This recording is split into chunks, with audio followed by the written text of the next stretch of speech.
Hi, it's Leslie from Leslie's Cookies and Treats, and if you're new to cooking and you're not familiar with what to do with tipless piping bags to get started, let's go over some of the fundamentals.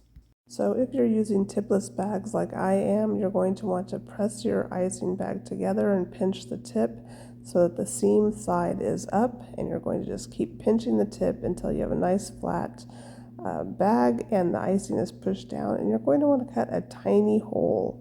Always start by cutting a tiny hole because you can always make it bigger, but you can't make it smaller very easily, not without rebagging your icing anyway. So again, pinch it together until you have a nice flat tip, and then cut a tiny hole with your scissors.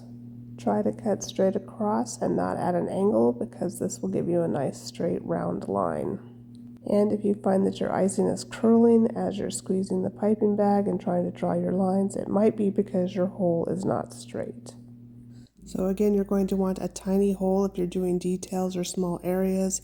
If you're flooding your cookies, you might want a larger hole, but start small and work your way to the larger size.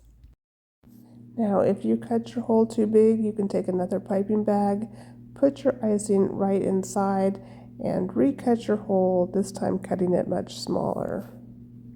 And this is one way you can make a smaller hole without having to rebag your icing completely. And it's a nice way to do things that need a larger hole and a smaller hole, because you can switch back and forth with the piping bag using the smaller bag when needed.